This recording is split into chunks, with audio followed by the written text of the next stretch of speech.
예수님처럼 살기라는 제목으로 말씀을 나누겠습니다. 여러분, 처음이라는 단어, 첫사랑, 첫 만남, 첫 집, 첫 아들, 여러분이 해당되어지는 단어를 생각하면 여러분이 어떤 감정을 경험했던 기억이 있으십니까? 저는 첫사랑과 결혼을 했습니다. 안 믿으시는데요. 저는 모태솔로로 살다가 29살에 첫사랑과 결혼을 했습니다. 동의를 안 해줘서 저는 첫사랑과 결혼했습니다. 여러분, 그런데 우리가 처음, 첫사랑 생각하면 가슴이 설레잖아요. 또 기대가 되잖아요. 또 뭐 가슴이 벅찬 경험들이 있잖아요. 여러분이 첫째 아이를 만났을 때, 첫째 아이를 여러분이 낳았을 때 여러분의 마음이 어땠습니까?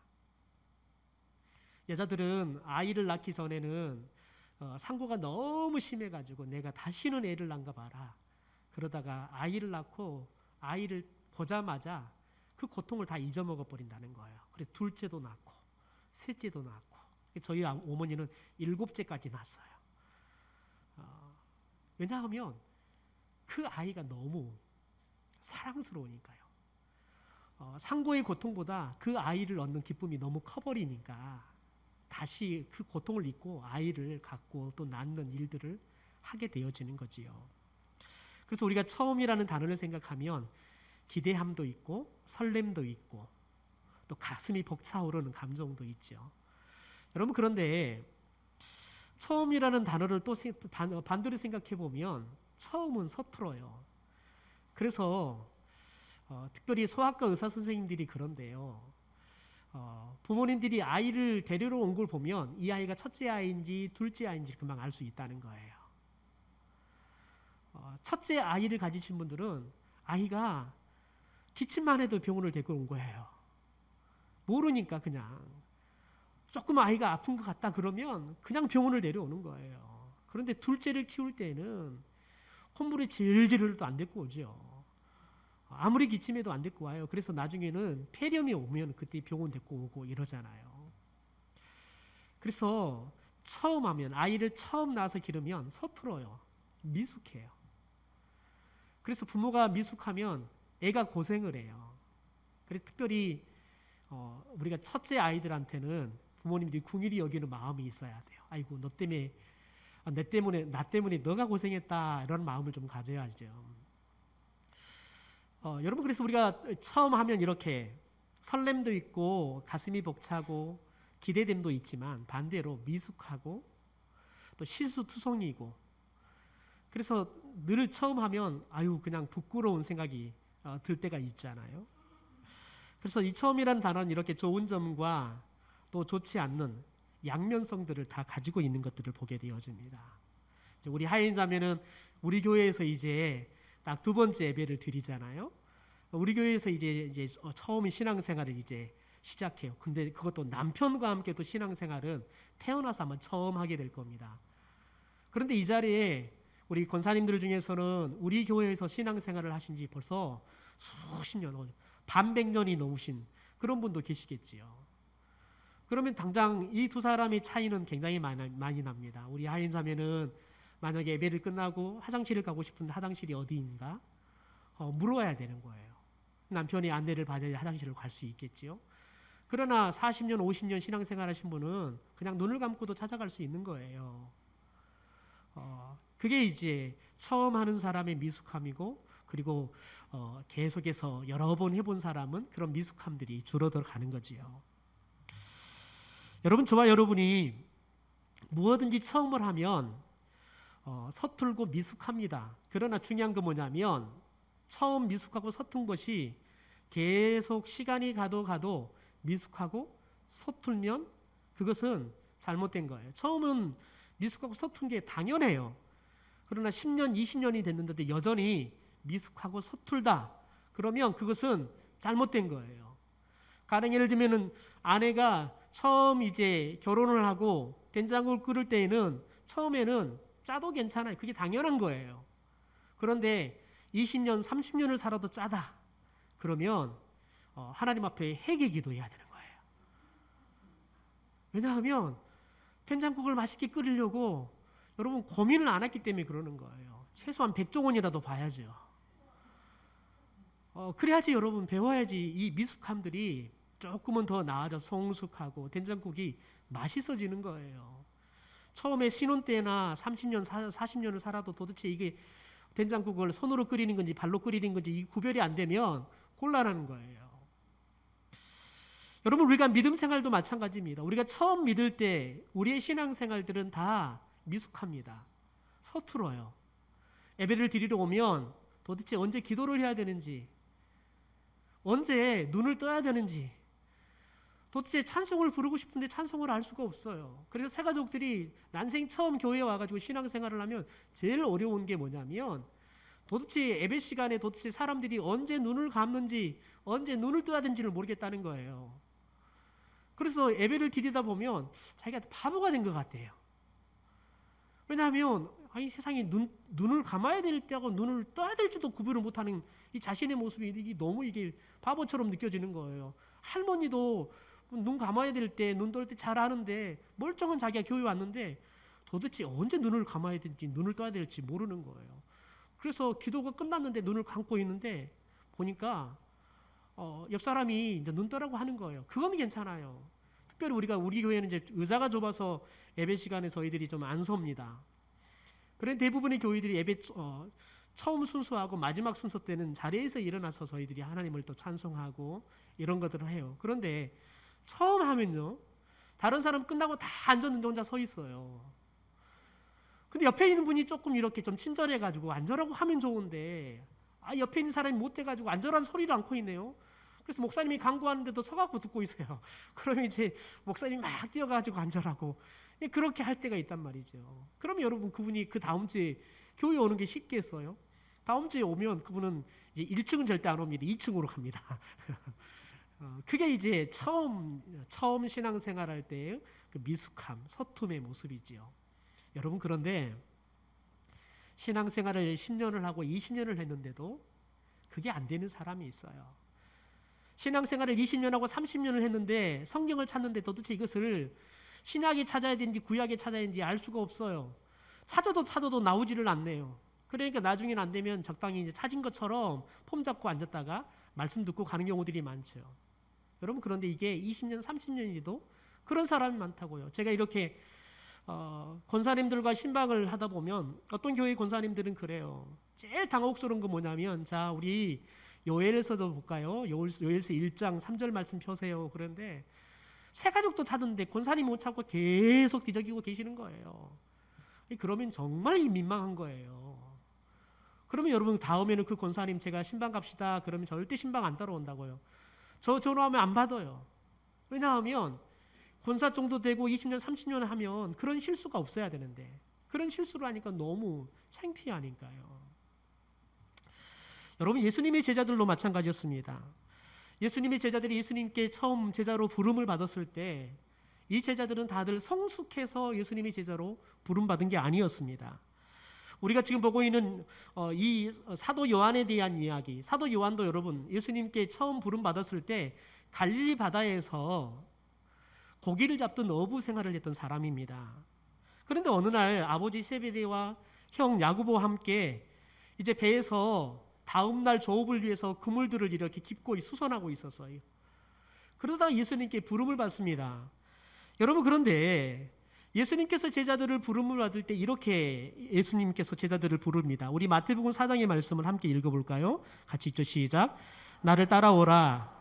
내가 너희를 사람을 낚는 어부가 되게 하리라. 예수님이 굉장히 조금 친절하지가 않으세요.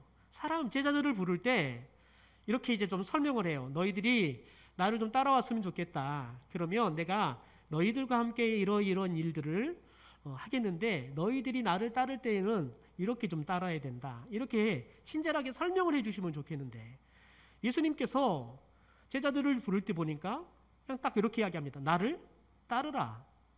간단 명료하게 설명이 아니라 명령합니다.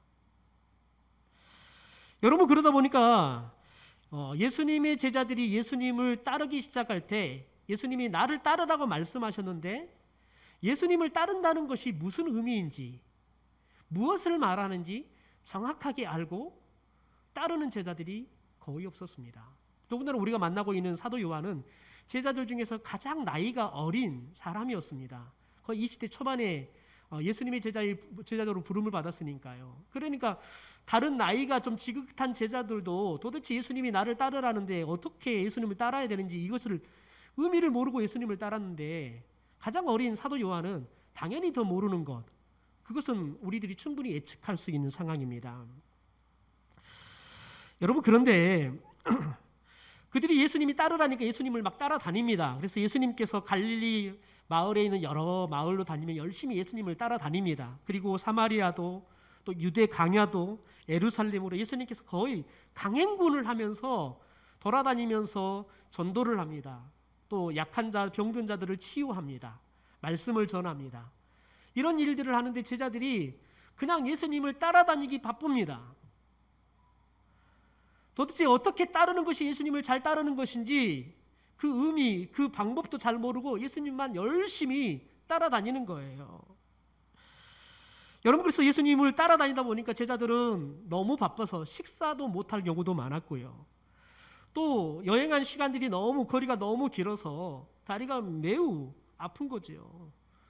저만 하더라도 이번 주에 새벽 예배 하는데 무릎 꿇고 기도하면 이 허벅지가 터지려고 그래요. 그래서 왜 그러나 봤더니 제가 지난 금요일 날 저 모각선을 5시간 동안 등반을 했어요.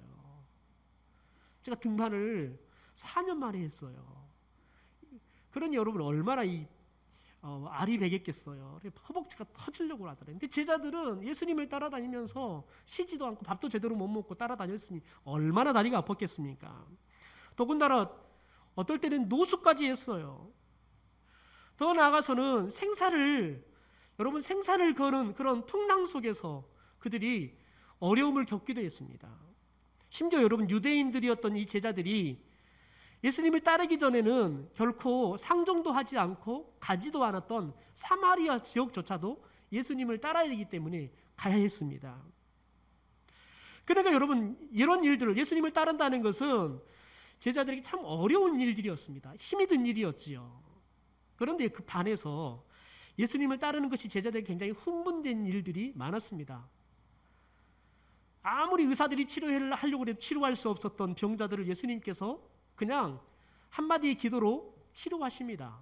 귀신이 들렸던 사람들을 귀신을 내쫓고 완전히 정상인으로 만드십니다. 죽었던 사람이 벌떡 일어납니다. 여러분, 물고기 2마리와 보리떡 5개 가지고 남자만 5,000명을 먹이는 일들을 자기들이 경험합니다. 분명히 예수님께 갖다 줄 때는 물고기 2마리, 보리떡 5개였는데 예수님이 제자들에게 이것들을 사람들에게 나누어 줘라로 이야기하는데 제자들이 나누어줘도 계속해서 물고기가 나오고 보리떡이 나오는 겁니다. 그것들을 제자들이 경험하는 겁니다.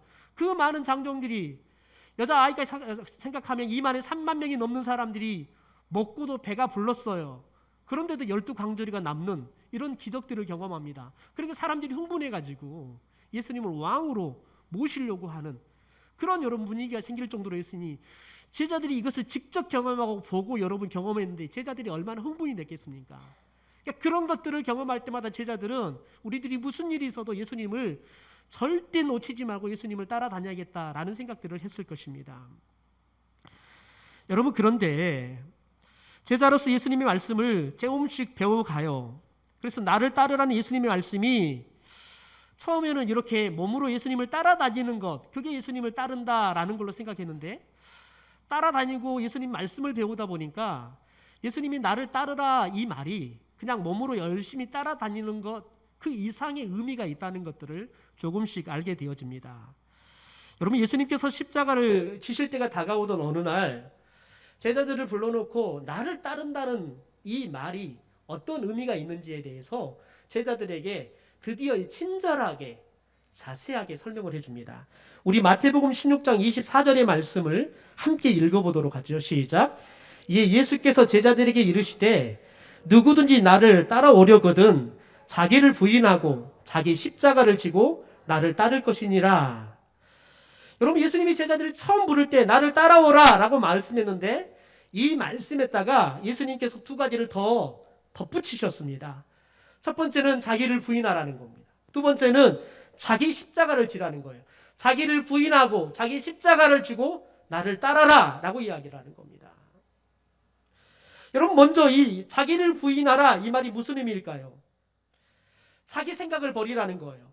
자기 욕심, 자기 중심적인 생각을 버리라는 거예요. 자기 소견대로, 자기 생각대로 하고 싶은 그 욕망들을 버리라는 거예요. 그 다음에 여러분, 자기 십자가를 지라는 말씀은, 여러분, 자기 생각과 자기 욕심, 자기 중심적인 생각을 버렸다면 이제부터는 예수님의 뜻, 예수님의 생각, 예수님의 말씀대로 살라는 거예요. 이 두 가지 가르침을 정리해 보면 여러분, 예수님이 제자들에게 요구하는 건 뭐냐면, 지금부터 너희들의 생각, 너희들의 세상적인 욕심들, 너희들이 삶의 중심이 되었던 그 모든 것들을 버려버리고 예수님의 말씀대로 살라는 거예요. 너희들의 중심에, 너희들의 생각이, 너희들의 욕심이 중심이 아니라 하나님의 뜻, 하나님의 생각, 예수님의 말씀이 너희들의 생각이 중심이 되어서 살라는 겁니다. 여러분, 예수님께서 제자들에게 이 말씀을 하실 때만 해도 제자들은 아직 미성숙합니다. 그래서 예수님께서 자기를 부인하고 자기 십자가를 지고 따르라 라고 말씀하시는 이 의미를 제대로 이해를 하지 못했습니다.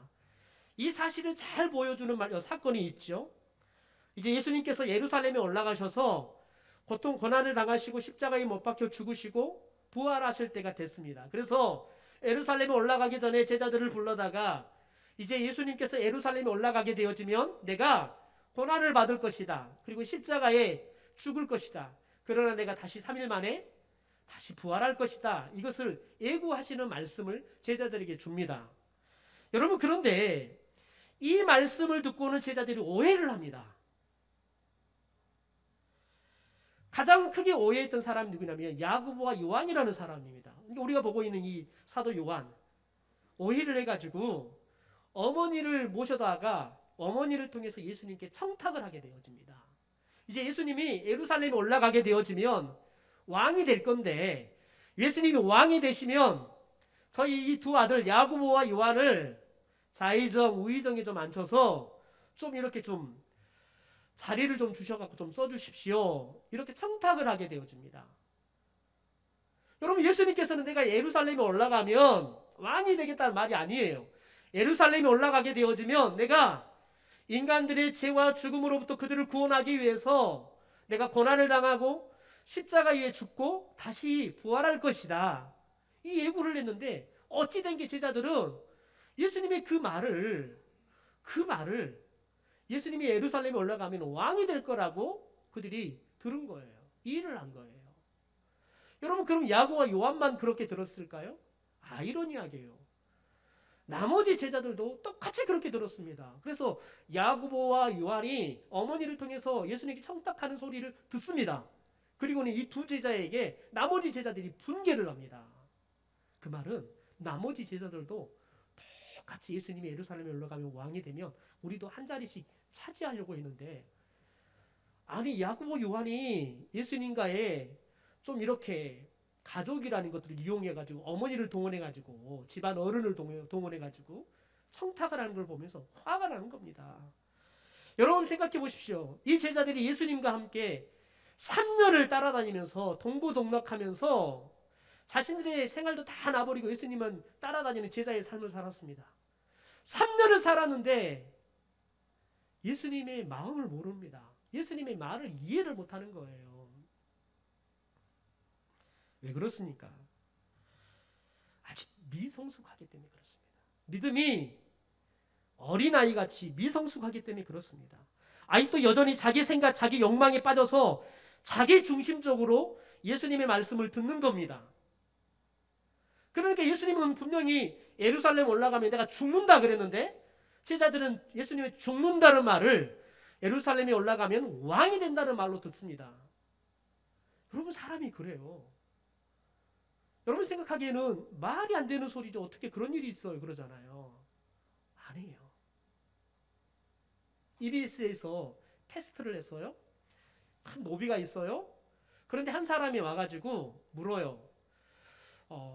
도대체 어디로 길을 가야 되는가 물어요. 그런데 이걸 한참 묻고 있는데 일부러 실험면들을 세워가지고 큰 합판들을 나르게 해요. 그래서 한참 설명하고 있는 사람 두 사리를 싹 지나가면서 원래 물었던 사람은 빼고 다른 사람을 거기다 세워요. 그리고는 지나가 보니까 그 사람이 다시 이 사람한테 마치 처음 길을 묻는 사람처럼 물어요. 그런데 놀라운 건 뭐냐면 가르쳐주는 사람이 바뀌었다는 걸 몰라요. 그리고 막 설명을 해줘요. 자기 코앞에서 방금 자기한테 이 길을 어디로 가야 돼요? 라고 물어요. 그래서 자기가 설명을 막 해줬어요. 근데 잠깐 사이에요. 몇 초 사이에요. 칸막이가 막으면서 새로운 사람으로 바뀌어가지고 질문을 해요. 그런데 여러분, 사람이 바뀌었다는 사실을 몰라요. 할머니여서 그럴까요? 아니에요. 멀쩡한 젊은이들이 그래요. 심지어요, 의사를 가지고 테스트를 했어요. 환자가 진료를 받아요. 환자가 진료를 받는데 의사가 한참 진료를 하다가 볼펜을 일부러 떨어뜨린 척했어요. 그리고는 의사 책상 밑에 다른 의사 가운을 입은 사람이 들어가 있다가 볼펜을 짚는 척하고 의자 밑에 들어갔어요. 그 순간에 의사 가운을 입은 사람이 새로운 사람이 와서 앉아가지고 계속 진료를 해요. 그런데 여러분, 환자가 의사가 바뀐지를 몰라요. 나중에 그래서 이 몰래 카메라 끝나고 물어봐요. 의사가 바뀐지 몰랐냐고. 길을 묻는 사람이 바뀐지 몰랐다는 거예요. 왜 그럴까요?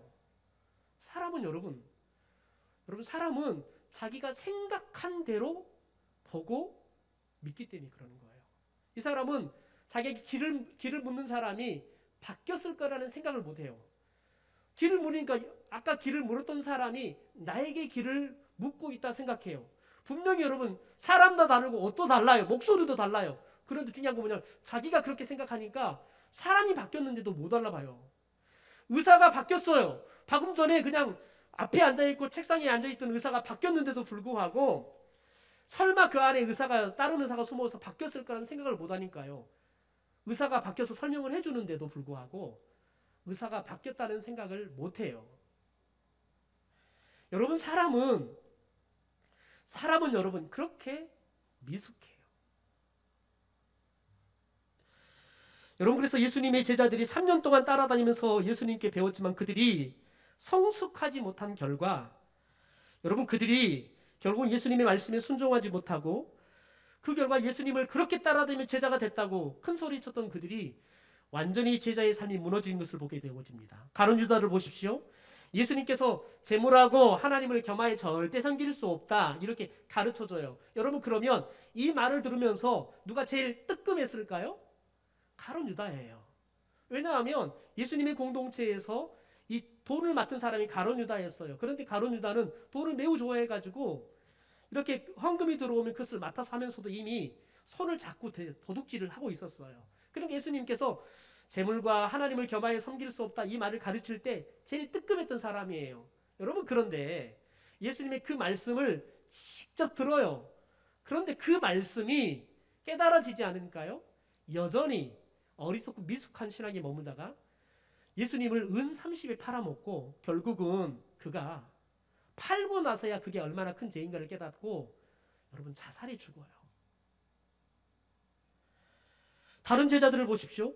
겟세마네 동산에 가서 여러분 예수님과 함께 기도하다가 예수님이 체포되니까요, 다 도망가 버려요. 여러분, 예수님의 수제자라고 큰 소리 쳤던 베드로 보십시오. 가야바 법정 뜰에서 예수님을 3번이나 모른다고 부인할 뿐만 아니라 마지막에 예수님을 저주까지 합니다. 우리가 만나고 있는 사도 요한은 여러분 그럼 좀 달랐을까요? 여러분, 요한도 이 가야바 법정에 함께 있었습니다. 요한은 여러분 예수님처럼 예수님을 모른다 저주는 하지 않았습니다. 그러나 이것은 그가 베드로보다 믿음이 훌륭했기 때문이 아닙니다. 믿음이 성숙했기 때문이 아닙니다. 단지 이 요한의 가문과 이 가야바 제사장의 가문이 잘 알고 지내는 사이였어요. 그러니까 여러분, 이 가야바 집안에 있는 하인들이 요한에 대해서는 잘 아니까 베드로에게 너도 예수와 한패 아니냐 이 질문했던 것들을 요한에게는 안 한 거예요. 만약 여러분 요한에게도 너도 예수와 한패 아니냐라고 질문했다 그러면 베드로처럼 똑같이 예수님 모른다고 부인하고 심지어 저주까지 하는 여러분 그런 잘못을 저질렀을 거예요. 단지 여러분 그 질문을 안 받았을 뿐이죠. 더 나아가 요한은 법정에도 함께 할 뿐만 아니라 예수님께서 골고다 언덕에까지 십자가를 지고 올라가셔요. 예수님께서 십자가에 의해서 죽는 모습들을 봐요. 예수님의 어머니 마리아와 많은 여인들과 함께 봐요. 성경에 보니까 특별히 이 사도 요한이 예수님의 어머니 마리아 옆에 서서 예수님이 십자가에 못 박혀 죽어가는 모습들을 봐요. 여러분 그러니까 예수님께서 십자가에 죽기 전에 이 요한에게 자신의 어머니 마리아를 어머니로 모셔달라고 부탁을 합니다. 우리 요한복음 19장의 말씀을 함께 좀 읽어볼까요? 같이 읽죠. 시작. 예수께서 자기 어머니와 사랑하는 제자가 곁에 서 있는 것을 보시고 자기 어머니께 말씀하시되 여자여 보소서 아들이니이다 하시고 또 그 제자에게 이르시되 보라 내 어머니라 하신대 그때부터 그 제자가 자기 집에 모시니라. 여러분 이 말씀은 예수님의 행적을 기록하는 사복음서 중에서 딱 요한복음만 등장합니다. 왜냐하면 예수님이 이 말씀을 하실 때 요한만 있었기 때문에 그렇습니다. 다른 제자들은 있지 않아서 예수님께서 이 말씀을 하는 것을 모릅니다. 그래서 요한은 다른 제자들이 알지 못하는 이 말씀을 요한복음에 기록을 해서 사람들에게 알려주는 일들을 하는 겁니다. 그러면서 요한은 자기 이름을 요한이라 기록하지 않고 예수님이 사랑하는 제자다라고 이렇게 기록하고 있는 것을 봐요. 여러분 그리고 그때부터 요한은 이 예수님의 어머니 마리아를 자기 집에 데려다가 어머니로 이렇게 모시는 삶을 살았다는 겁니다. 여러분 요한의 어머니 그리고 예수님의 어머니는 이렇게 서로 친족간이었어요. 그러니까 예수님이 요한에게 그렇게 부탁하는 것은 크게 무리가 아닙니다. 그러나 예수님의 어머니 이 마리아를 요한이 이후에 이제 데려다가 모신다고 해서 그래서 지극정성을 다해서 예수님의 어머니 마리아를 모신다고 해서 여러분 이 사도 요한이 예수님이 십자가에 못 박혀 죽으실 때 모른다고 여러분 부인은 하지 않았지만 예수님을 구하기 위해서 아무것도 하지 않았던 이 자신의 여러분 이 죄책감은 떠나가지 않았어요. 여러분 그래서 요한은 물론이고 다른 제자들이 나중에 보면 예수님께서 십자가에 죽으니까요 뭐해요? 흩어져요. 여러분 이게 제자들의 미성숙한 모습이에요. 그러나 여러분 이런 제자들이 끝까지 미성숙했을까요? 아닙니다. 예수님이 3년 동안 가르치고 마지막 십자가 위에서 봤던 제자들의 모습은 여러분 제자의 모습이 아니라 예수님을 부인해버리고 배신한 미성숙한 모습들이었습니다. 마치 영혼이 변하지 않을 것 같은 그런 어리석은 모습들이었죠. 그러나 예수님은 제자들을 포기하지 않았습니다. 아직은 미성숙해서 자기중심적이지만 내 살겠다고 스승이 예수님을 모른다고 심지어 저주까지 했지만 예수님께서는 언젠가는 이 제자들이 성숙해서 예수님을 대신해서 하나님의 나라와 복음을 위해서 일할 것을 아셨던 거죠. 그래서 이 제자들을 향한 기대를 꺾지 않으셨던 겁니다. 그래서 예수님이 승천하고 난 이후에 제자들이 어떻게 변합니까? 우리가 요한일서를 예수님이 승천하시고 난 이후에 약 60여 년이 지난 후에 기록되었다라고 우리가 이야기를 했어요. 그리고 오늘 본문의 말씀을 여러분 기록할 때 요한의 나이가 20대 초반에 미숙하고 혈기왕성한 때의 여러분 기록한 게 아니라 이미 60여 년이 지났으니까요. 80이 넘은 백발이 성성한 노인이 되어서 여러분 이 말씀을 기록하고 있는 겁니다. 여러분 그래서 이때 요한은 과거처럼 미성숙한 제자가 아니라 성숙할 대로 성숙해서 예수님처럼 사랑의 사도라는 이야기를 들을 정도로 사랑이 풍성한 사람이었다는 겁니다. 그래서 오늘 본문에 요한의 이 성숙한 모습을 보여주는 말씀이 등장을 해요. 그건 뭐냐면 우리가 지난주에 봤던 하나님은 빛이시다라고 이야기해요. 그래서 우리에게 빛 가운데 행하며 살아가야 된다라고 이야기를 해요. 여러분 이것은 사도 요한이 본인이 그렇게 살아가면서 우리에게 이야기해 주는 거예요. 성숙한 거지요. 그러면서 오늘 본문은 성도가 빛이신 하나님 안에 살아가는 방법에 대해서 말씀을 해주고 옵니다. 말씀을 해주고 있는데 첫째는 뭐냐면 죄를 범하지 않아야 한다는 거예요. 왜냐하면 빛이신 하나님 안에는 어둠이 조금도 없기 때문에 그렇습니다. 죄는 여러분 어둠에 속한 거기 때문에 죄를 지으면 빛에 거할 수 없습니다. 그래서 1절 앞부분 보면 이렇게 말하죠.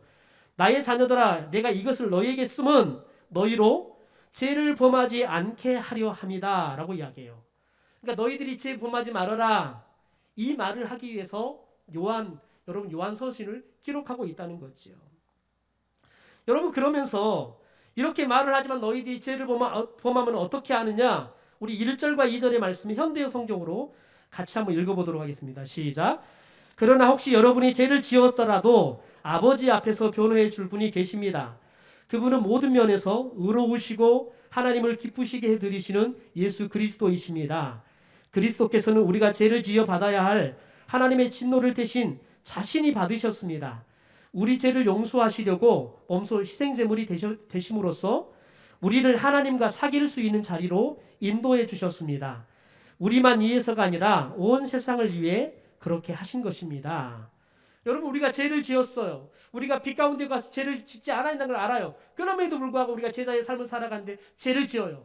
여러분 그런데 걱정하지 말라는 거예요. 지난주 우리가 자백하라는 거예요. 그럼 우리 죄를 다 깨끗하게 해주겠다.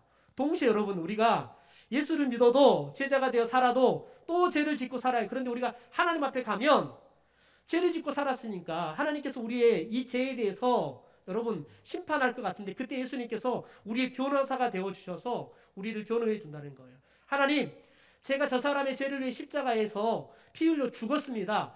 죄값을 대신 지불해 버렸으니까 저 사람은 죄가 없는 사람입니다. 이렇게 우리를 여러분 대변해 주셔서 우리가 영원한 구원을 받을 수 있도록 우리의 구원자가 되신다는 겁니다.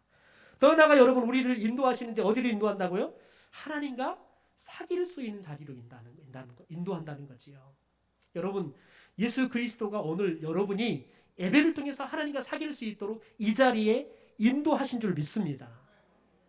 여러분의 삶 가운데 예수 그리스도의 이 인도하심은 계속해서 더 탁월하고 더 놀랍게 임하게 될 줄 믿습니다. 여러분 그러면 그 다음은 우리가 어떻게 해야 될까요?